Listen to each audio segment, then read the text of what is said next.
안녕하세요. 오늘도 사연살롱을 찾아주셔서 감사합니다.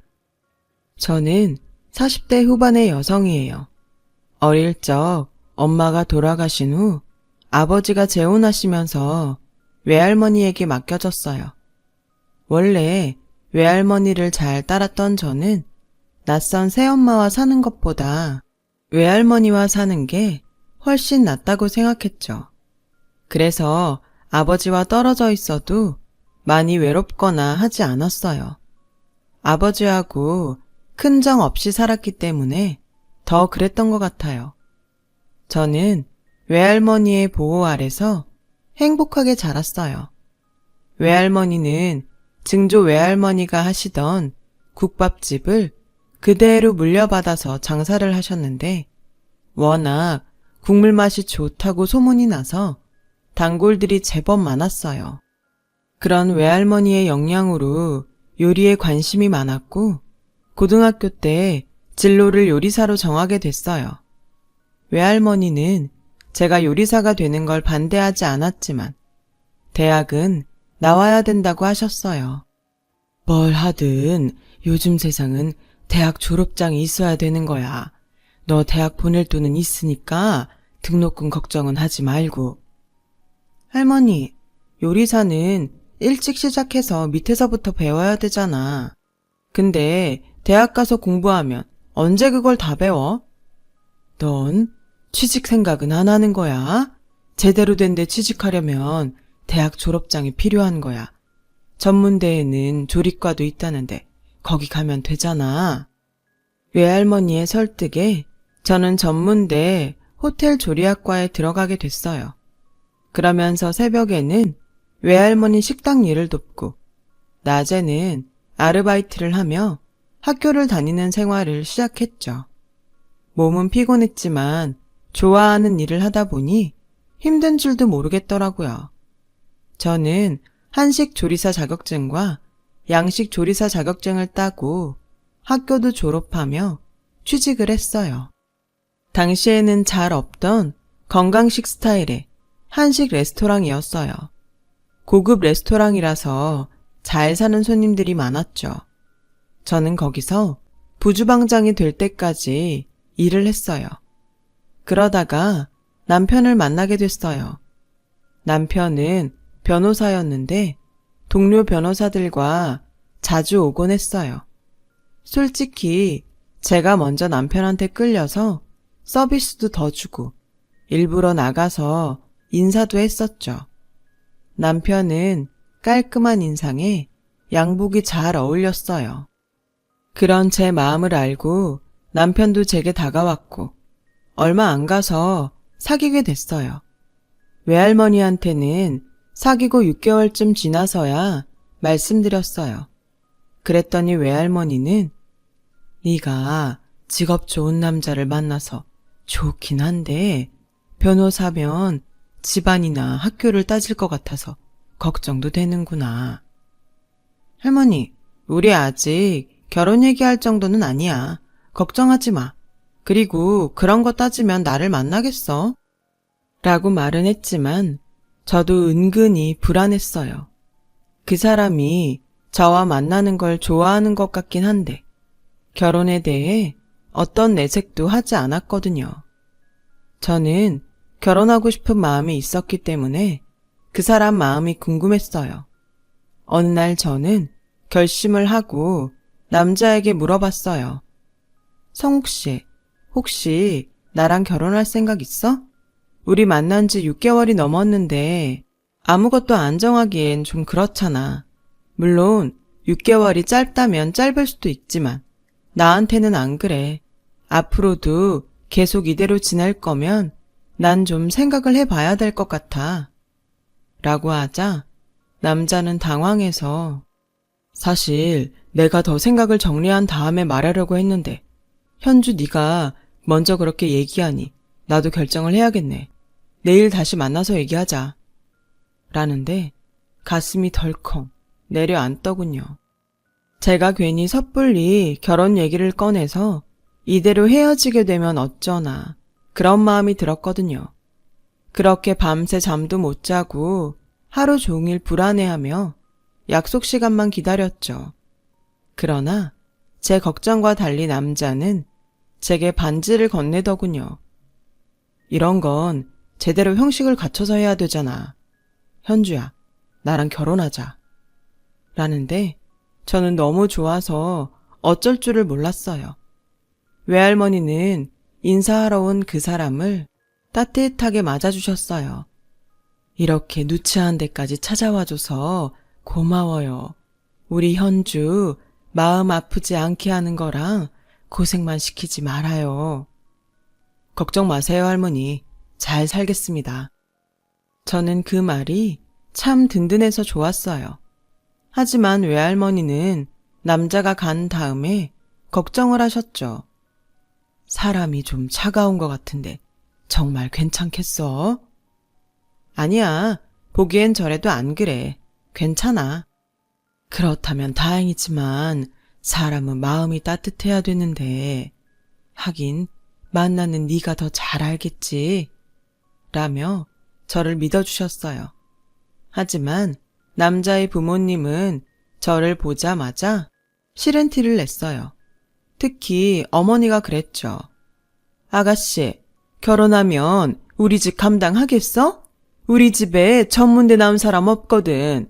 서울에서도 이름 있는 데만 나왔는데 아가씨는 전문대에 직업도 요리사라며? 그리곤 저를 위아래로 훑어보셨어요. 그러자 남자는 요리사는 전문직이에요. 생각하는 것처럼 수준 낮은 직업 아니니까 걱정 마세요.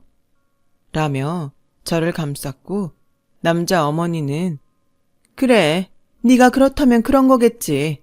알았다. 라며 더 이상 말하진 않았지만 부모님 두 분 다 저를 좋아하지 않더라고요. 내가 성욱 씨에 비해서 여러모로 떨어지니까 다들 마음에 안 드시는 것 같은데 어쩌지? 라며 걱정을 하자 남자는 그런 건 살면서 얼마든지 바꿀 수 있잖아. 부모님 마음에 들게 잘하면 괜찮아질 거야. 라며 안심을 시켰고 저는 결혼하면 정말 잘하자 라고 생각했죠. 그렇게 우리는 결혼식 준비를 시작했어요. 시댁에서 요구하는 혼수가 부담이 돼서 잠시 갈등도 있었지만 외할머니가 아무 말씀 없이 다 해주시더군요. 할머니, 이렇게 무리하지 않아도 돼. 못하는 건 못한다고 내가 말할게. 변호사 아들 결혼시키면서 이 정도도 안 바라겠냐?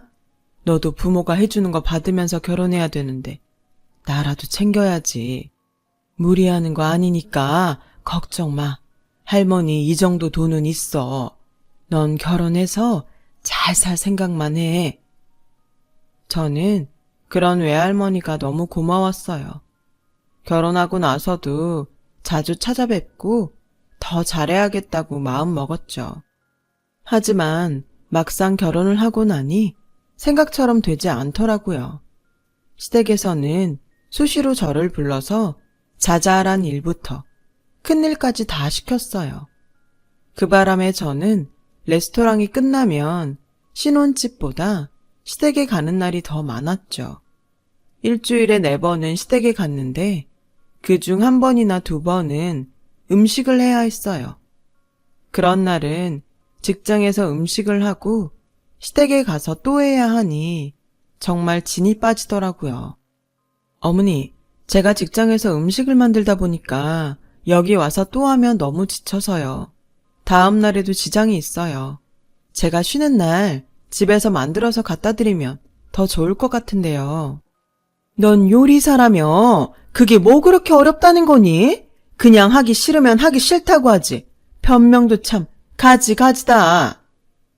그게 아니에요. 다음날 출근해서 일에 지장이 생겨서 그래요. 그러니 양해 좀 부탁드릴게요. 듣기 싫다. 그렇게 하기 싫으면 하지 마. 누가 들으면 내가 되게 부려먹는 줄 알겠다. 이깟 것도 못할 거면서 결혼 전엔 잘한다고 이빨린 소리랬니? 저는 더 이상 아무 말 못하고 죄송하다고만 했어요. 집에 와서 저는 속상한 마음에 남편에게 얘기했어요.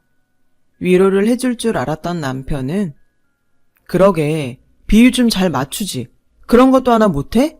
괜한 문제 일으킬 일 좀 하지 말라고. 라며 냉정하게 말하더군요. 너무하는 거 아니야? 문제를 일으키다니. 나도 직장에서 일해야 되는데 요새는 거의 시어머니 수발만 들고 있다고. 그게 얼마나 힘든 줄 알아? 그거 원래 당신이 하는 일이잖아. 음식 만드는 거 좀 더 만든다고 뭐 그렇게 난린지. 엄마가 왜 그러셨는지 알겠다. 음식이라고 다 똑같은 줄 알아? 식재료도 다르고 만들 때마다 다 신경 쓰인다고. 그 정도도 못하면 요리사라고 하지 말아야지. 당신 프로가 뭐 그래? 라는데 정말 말이 안 통한다는 걸 깨달았어요. 남편은 결혼 전 제가 기대했던 사람이 아니더군요. 저와 집안일에는 무심했고 자기 일만 중요하게 생각했죠. 신혼생활 3개월도 안 돼서 제 결혼 생활은 흔들리기 시작했어요. 외할머니가 제가 결혼할 때 신경 쓰신 걸 생각하며 어떻게든 잘 살아보려고 애썼어요. 시어머니가 저를 전문대 출신에 요리사라고 노골적으로 무시해도 어쨌든 제가 남편보다 부족하니까 이해하려고 했고요. 하지만 그럴수록 시어머니는 더 했고 남편은 신경도 안 썼어요. 제가 하소연이라도 하려고 들면 듣기 싫다며 자리를 피해버렸죠. 결혼하고 1년 넘게 그런 생활은 계속됐고 저는 점점 지쳐갔어요. 그러다가 시어머니가 집에서 모임을 한다고 저에게 회사를 빠지고 오라고 하는 일이 생겼어요. 나랑 제일 친한 친구가 딸 결혼시킨다고 해서 내가 한 통 내기로 했다. 네가 요리사인데 어디 갈 필요 있냐? 와서 음식 좀 해라. 어머니, 아무리 그래도 회사를 빠지는 건 안 될 것 같아요. 제가 전날 밤에 만들어 놓고 회사 갔다 와서 뒷정리할게요. 너 지금 나보고 친구들 불러다 놓고 식은 음식 먹이라는 거냐? 뭐 잘난 일을 한다고 나를 친구들한테 망신 주려는 거야? 그런 사적인 일로 갑자기 휴가를 쓸 수는 없어요. 이해해 주세요. 라고 했지만 시어머니 화만 더 키우게 됐어요. 내가 너 며느리로 들이면서 주변에 말도 제대로 못했다. 식당에서 일하는 식순이라는 말을 어떻게 하겠니? 우리 집 오면서 해온 것도 없으면 이런 거라도 잘 해야 되는 거 아니냐? 무슨 직장 같지도 않은 데 다니면서 휴가니 뭐니 거창하게 굴며 사람을 무안하게 해. 네가 우리 집에서 이런 거라도 제대로 해야 될 거 아니야. 저는 더는 참지 못하고 어머니, 그런 말씀은 너무 지나치네요. 제가 결혼할 때 한 게 없다뇨. 어머니가 요구하시는 거 다 했잖아요. 그리고 전 식순이가 아니고 요리사예요. 부주방장이라고요. 라고 하자 시어머니는 아주 꼴값을 떠내. 그래, 너 잘났다. 이제 보니 너무 잘난 며느리라서 내가 모시고 살아야겠구나. 라며 문을 탕 닫고 방으로 들어가 버렸어요. 밤늦게 집에 온 남편은 저를 보자마자 당신 좀 잘할 수 없어? 그것밖에 안 돼? 라며 성질부터 냈어요. 시어머니가 남편한테 전화해서 저하고 있었던 일을 다 얘기했더라고요. 내가 뭘 더 해야 되는데, 그리고 식순이니 직장 같지도 않다느니 그런 말 하는 것까지 내가 참아야 돼? 왜 당신네 식구들은 나를 조금도 인정하지 않으면서 나한테만 잘하라고 하는 건데? 당신네 식구들? 말 참 기분 나쁘게 하네. 여태까지 그런 식으로 생각했던 거야? 그러니까 당신 가족 아니다 이거지? 하긴 그러니까 결혼하고 1년 넘도록 부모님 마음에 들게 하는 게 없지.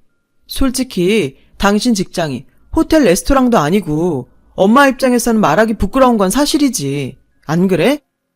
내 직장이 어때서? 거기 우리나라에서 손꼽히는 곳이야. 알아? 그리고 내가 당신 부모님 마음에 들려고 결혼했어? 난 당신하고 결혼한 거잖아. 라고 하자 남편은 저를 한심하다는 듯 보며 내가 당신이랑 결혼하기로 결정한 건 나 신경 안 쓰게 집안일도 잘하고 우리 집에도 잘할 것 같아서였어. 단순하니까 피곤하게 하지 않을 테고. 근데 하나도 제대로 되는 게 없으니 내가 이 결혼을 왜 유지해야 되나 싶다. 저는 너무 충격을 받아서 아무 말도 할 수 없었어요. 남편이 절 사랑했다고 믿었는데 그게 아니었던 거예요. 저는 그날 밤 혼자 이불을 뒤집어 쓰고 외할머니를 부르며 펑펑 울었어요. 그리고 다음날 출근을 했다가 왔는데 집에 제 물건만 싹 없어졌더라고요. 너무 놀라서 어쩔 줄 모르고 있는데 시어머니한테서 전화가 왔어요. 우리 성욱이 선짜리 들어왔다. 아주 좋은 집안이야. 그런데 네가 계속 옆에 있으면 되겠니? 솔직히 네가 지금 우리 집에 무슨 도움이 되니? 너도 생각을 해봐.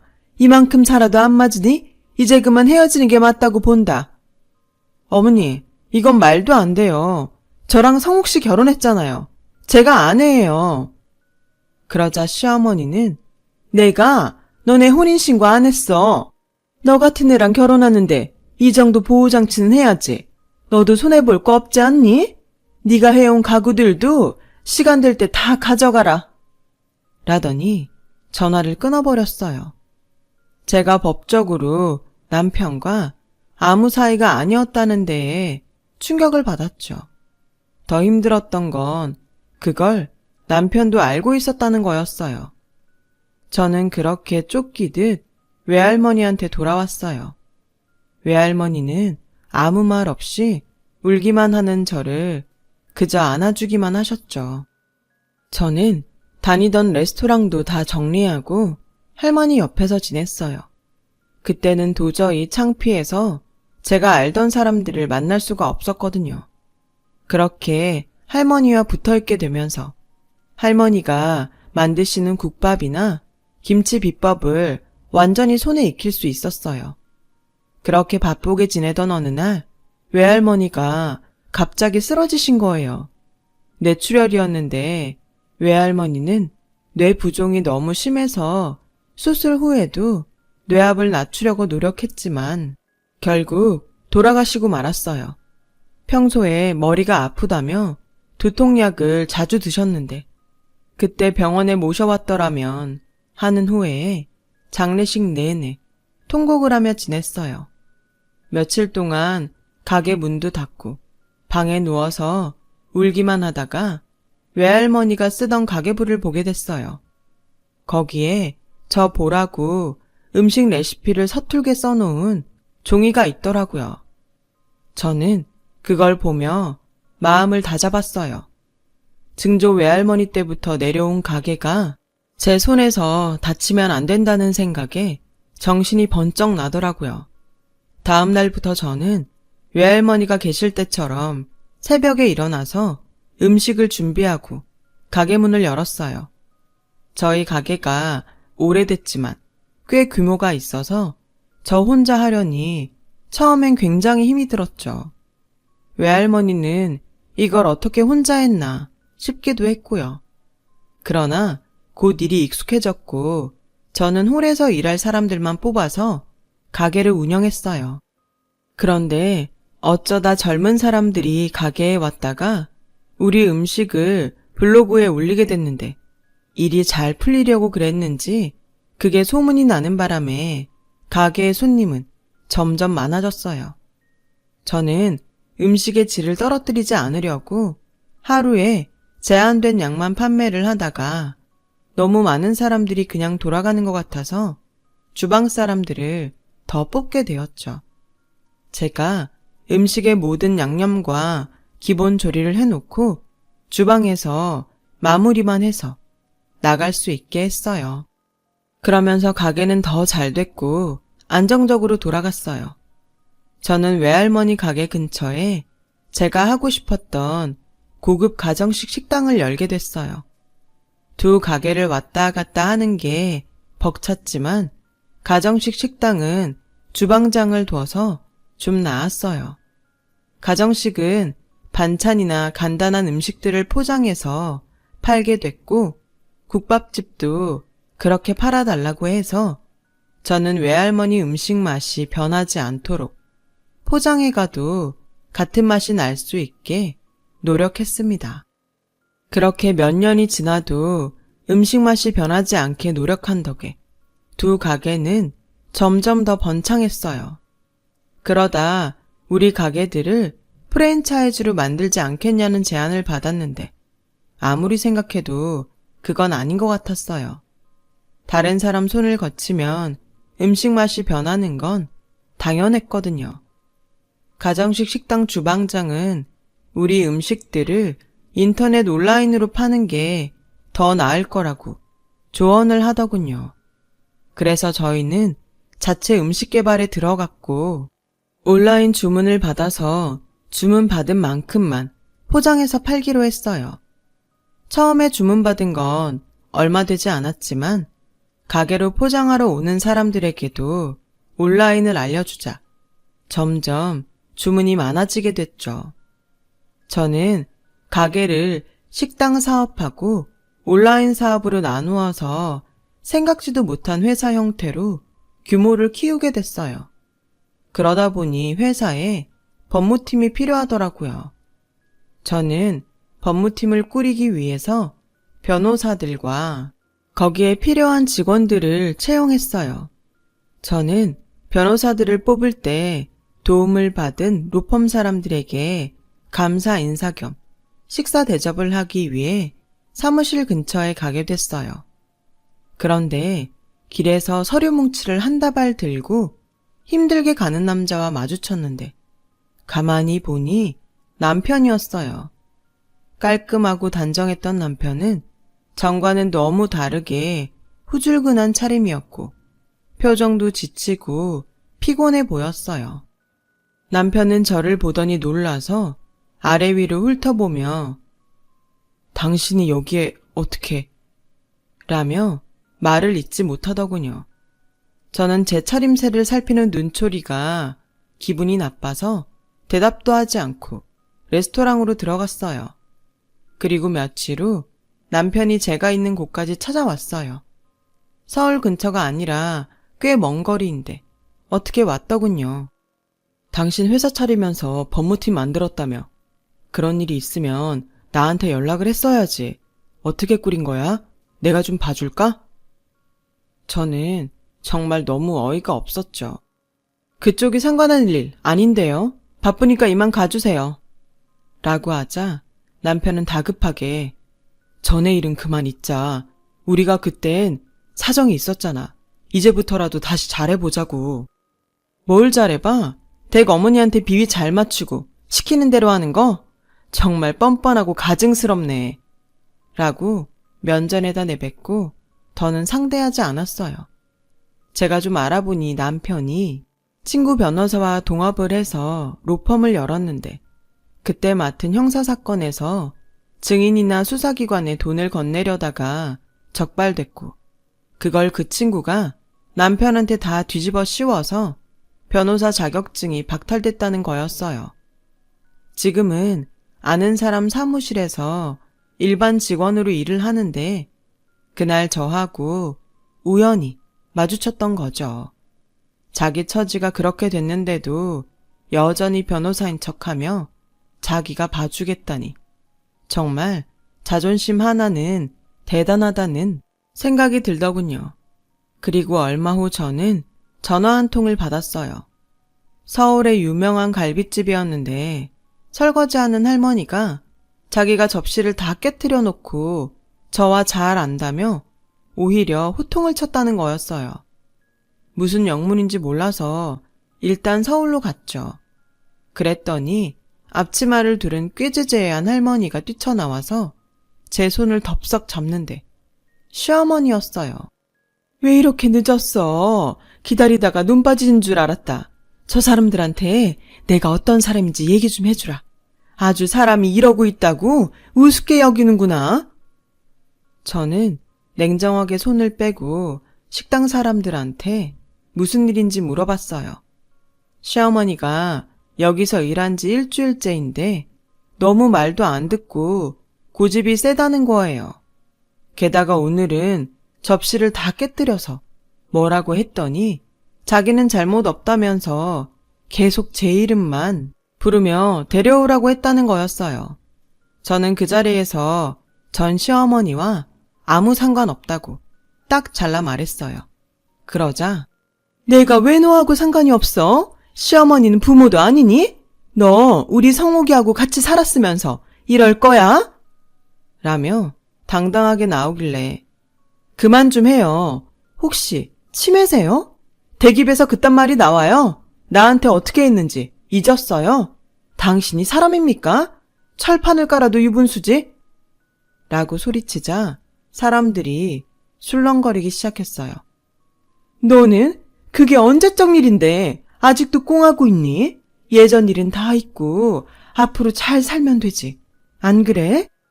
진짜 답이 없는 사람이네. 내가 당신 아들하고 1년밖에 안 살았고 그것도 벌써 거의 10년은 돼가는데 이제 와서 왜 이래요? 대개 아들 나 나간 다음에 선본다더니 그건 잘 안 됐나 보죠? 우리 할머니가 피땀 흘려 번 돈으로 해오라는 혼수 다 해가고 전세로 얻어준 집 그 안에 가구 다 채워놨더니 나보고 나가라면서 그 가구도 다 가져가라고 했잖아요. 당신이 얼마나 악랄하게 굴었는지는 생각도 안 하고 뭐가 어째요? 여기요. 이 할머니 계속 말도 안 되는 소리 하면 경찰 부르세요. 전 모르니까요. 라고 하자 시어머니가 다시 제 손을 잡더군요. 당장 이 손 놔요. 여기서 더 망신당하고 싶어요? 그제야 시어머니는 주변에서 자기를 쳐다보며 수근거리는 걸 깨닫고 제 손을 슬그머니 놓았어요. 그때 남편은 제가 나간 후 몇 차례 선을 보고 의사와 결혼을 했다고 해요. 하지만 남편의 변호사 자격증이 취소되자 바로 짐을 싸서 집을 나갔다고 하더군요. 저는 이것도 다 하늘에서 외할머니가 갚아줬다는 생각이 들었어요. 결혼해서 1년 좀 넘게 살았지만 너무 고생도 많이 하고 수모도 많이 당했거든요. 그걸 다 갚아준 기분은 들지 않았지만 그 사람들을 보면 착하게 살아야 되겠더라고요. 그 이후로도 남편은 저에게 몇 차례 연락을 해왔어요. 제가 전화번호를 계속 바꾸고 차단해서 연락을 끊었어요. 회사로 시어머니와 온 적도 있는데 한번 경비원 아저씨한테 호되게 당한 다음부터 오지 않더라고요. 그게 벌써 몇 년 전 일이네요. 30대 초반에 결혼을 잘못해서 어려웠지만 외할머니가 남겨주신 귀한 유산으로 다 극복하고 더 값진 인생을 살게 된 것 같아요. 지금은 만나는 사람은 있지만 결혼을 할지는 아직 모르겠네요. 좀 더 만나보고 결정하려고 해요. 사람은 참 선하게 살아야 하는 것 같습니다. 자기가 한 행동이 다 돌아오는 것 같아요. 지금까지 제 얘기 들어주신 분들 다들 감사합니다. 여러분들 모두 건강하시고 좋은 날들만 있길 진심으로 바랄게요. 행복하세요. 여러분, 사연 댓글에 응원과 현명한 조언 부탁드려요. 좋아요와 구독은 저에게 큰 힘이 됩니다. 오늘도 좋은 일 가득하세요.